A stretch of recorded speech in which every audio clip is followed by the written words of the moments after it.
Assalamualaikum warahmatullahi wabarakatuh. Alhamdulillahirrabbilalamin.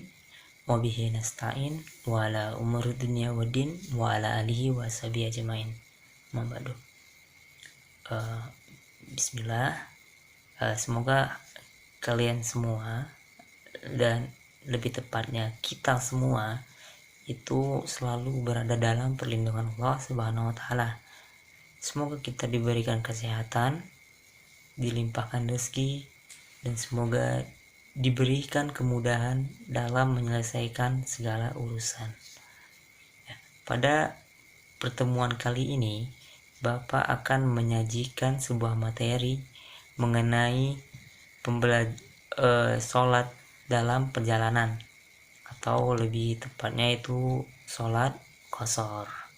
Nah, sebelum kita membahas terkait apa itu sholat qashar, marilah kita bersama-sama untuk berdoa agar ilmu yang kita serap, ilmu yang kita dapat, atau ilmu yang kita peroleh itu dapat bermanfaat bagi diri kita pribadi dan bermanfaat bagi orang-orang di sekitar kita. Ya, kalau begitu Bapak yang memimpin doa, marilah kita bersama-sama berdoa. Bismillahirrohmanirrohim. Raditu billahi robba wabil islami dina wabi muhammadin nabiyya wa rasula rabbi zidni ilma warzuqni fahma. Amin amin ya rabbal alamin. Ya, selanjutnya kita akan membahas mengenai sholat qashar. Nah, jadi pasti itu sholat qashar.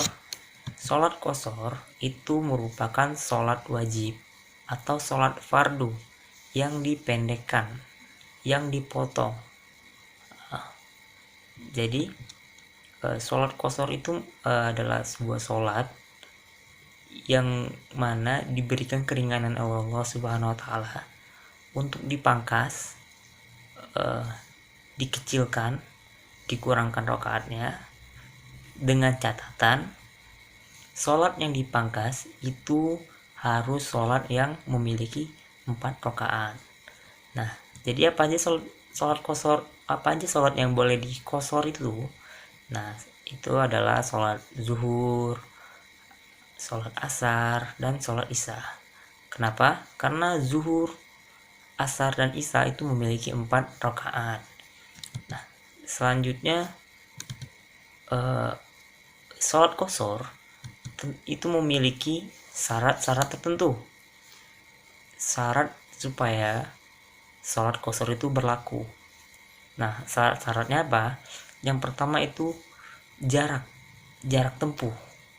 Jauh perjalanan itu tidak boleh kurang dari 16 farsah.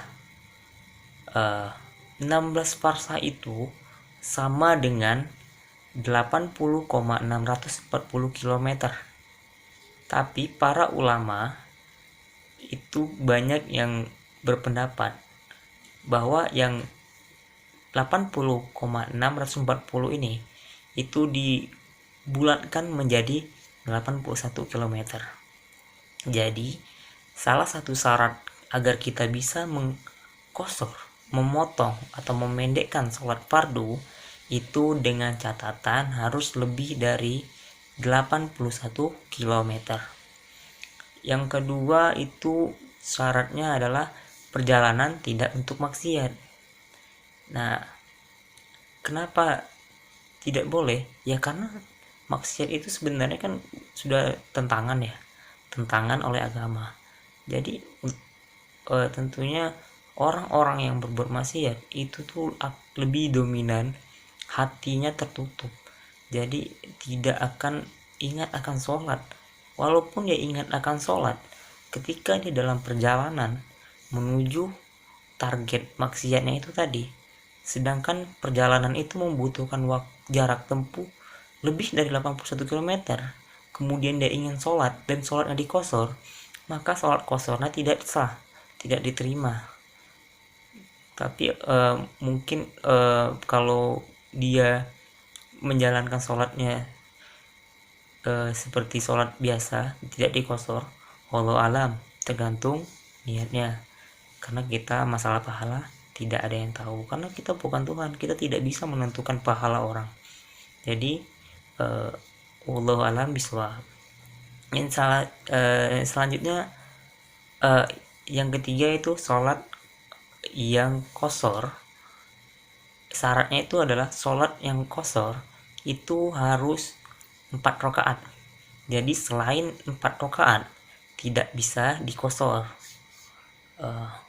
Sholat yang tidak bisa dikosor seperti sholat apa? Seperti sholat subuh dan sholat maghrib. Sholat subuh memiliki 2 rakaat, sholat maghrib memiliki 3 rakaat. Jadi yang boleh dikosor zuhur, asar, dan isya. Nah, yang keempat, syarat sholat kosor yang keempat itu berniat, kemudian membedakan ketika takbiratul ihram, membedakan niatnya. Dan yang kelima, sholat kosor tidak mengikuti jamaah. Syarat sholat kosor yang kelima itu tidak mengikuti jamaah yang sedang sholat fardu, sholat wajib pada umumnya. Jadi dia apabila dia datang ke sebuah masjid dan melihat orang sedang melaksanakan sholat wajib, dan sholat wajib yang pada umumnya yang tidak ada pemotongan, dan sedangkan dia ingin memotong sholatnya karena dia berada dalam perjalanan yang lebih dari 81 km tadi, nah dia tidak dianjurkan untuk mengikuti jamaah yang sholat fardu yang full, melainkan dia sholat sendiri atau berjamaah bersama orang-orang yang hendak mengkosorkan sholatnya. Nah, itu syarat-syarat sholat kosor. Selanjutnya, sholat kosor itu tuh memiliki macam-macam, dan ada niat sholat kosornya juga. Sholat kosor itu terbagi menjadi 2 macam, sholat kosor takdim dan sholat kosor takhir. Sholat kosor takdim itu merupakan sholat kosor yang dikerjakan itu di awal, seperti misalnya sholat zuhur dan asar. Apabila kita sedang melaksanakan sholat kosor takdim, maka kita menggabungkan antara zuhur dan asar, dan kita pendekkan, itu kita laksanakannya di sholat zuhur, nah di awal. Jadi itu namanya sholat kosor takdim. Sedangkan sholat kosor takhir, ketika sholat zuhur dan asar, kita melaksanakan sholatnya di sholat asar. Nah itu namanya sholat kosor takhir. Nah begitupun niat sholat kosor, seperti niat sholat zuhur jamak takdim. Nah sholat zuhur dengan jamak takdim, misal sholat zuhur dan asar, kita jamaknya jamak takdim. Niatnya seperti apa?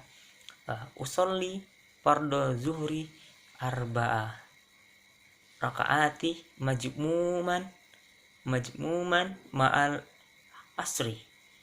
Jadi bedanya dengan sholat umum full itu ini. Kalau yang full itu usolli fardo zuhri arba'ah rakaati fardo lillahi ta'ala, itu sholat fardu full. Kalau misalnya kita jamak takdim, misalnya kita jamak takdim antara zuhur dan asar, jadi niatnya usolli fardo zuhri arba'a rakaati majmuman ma'al asri jam'ah takdim lillahi ta'ala. Jadi tambahannya adalah majmuman ma'al asri jam'ah makmuman, jadi tambahnya adalah majmuman ma'al asri jamak takdim. Nah, jadi kalau diartikan itu adalah saya niat sholat zuhur dan dijamak atau dikecilkan, digabungkan menjadi satu dengan sholat asar, jamak takdim, jamak yang awal, yang dikerjakan di awal, yaitu di sholat zuhur lillahi ta'ala. Kalau misal kita mengerjakannya kita mengerjakannya di akhir, jadi jamak takhir. Jadi niatnya usolli fardo asri arba'ah rakaati majmu'an ma'al zuhri jamak takhir. Nah, itu niatnya kalau misal kita menjamaknya jamak takhir. Nah, jadi ingat bedanya kalau misal kita jamak takdim antara zuhur dan asar, niatnya usolli fardo zuhri arba'ah rakaati majmu'an ma'al asri jamak takdim lillahi ta'ala. Itu niat sholat zuhur jamak zuhur dan asal, itu jamak takdimnya itu niatnya. Nah, kalau misalnya kita mau menjamak jamak takhir, usolli fardo asri, jadi asarnya kita ucapkan lebih dulu. Usolli fardo jamak asri usolli fardo asri arba rakaati majmu'an ma'al zuhri jamak takhir. Nah, itu bedanya. Jadi kalau misal di zuhur usolli fardo zuhri, kalau misal di akhir di takdim usolli fardo asri, kita sebut yang akhiran dulu. Kalau misal di awal kita sebut yang di awalnya, kalau misal di akhir kita sebut akhirnya. Terus kita tambahkan yang kita jamak tadi apa, dan terus kita sebutkan jamak apa, jamak takdim kah, takhir kah. Saya ulang lagi, kita ganti dengan kita beri contoh dengan sholat maghrib dan sholat isya. Nah, sholat maghrib kan 3 rakaat, sholat isya 4 rakaat. Jadi yang maghrib tetap kita jalankan 3 rakaat, dan yang isya kita jadikan 2 rakaat. Misal kita buat sholat jamak takdim, jadi niatnya adalah usolli fardo maghribi salasa rakaati majmu'an ma'al isya jamak takdim lillahi ta'ala. Nah, itu niatnya. Kalau misal kita melaksanakan sholat jamak takhir, sholat jamaknya itu adalah maghrib dan isya, jadi niatnya adalah usolli fardo isya, jadi isyanya didulukan, niatnya didulukan karena kita jamaknya jamak takhir. Tapi kalau kita jamaknya jamak takdim, jadi maghribnya didulukan, usolli fardo maghribi, nah itu jamak takdim. Tapi kalau jamak takhir usolli fardo isya'i arba'ah rakaati majmu'an ma'al maghribi, nah majmu'an ma'al maghribi, terus jamak takdim lillahi ta'ala. Nah, kalau misal niat sholat maghrib jamak takhir, itu jadinya jamaknya akhirnya kita sebut dulu, terus kita jamaknya dengan apa, baru sebut jenis jamaknya apa. Sampai sini paham ya? Selanjutnya itu dalil mengenai sholat qashar. Jadi ada dalil, itu dalilnya berbunyi bismillahirrahmanirrahim, sodaqatu tasaddaqallahu biha alaikum faqbalu sodaqatahu, yang artinya qashar itu sedekah yang diberikan oleh Allah Subhanahu wa taala kepada hambanya, jadi terimalah sedekah tersebut. Jadi sholat jamak ini itu tuh menurut kita diberikan sedekah oleh Allah. Kita diberi sedekah dan kita harus menerima sedekahnya.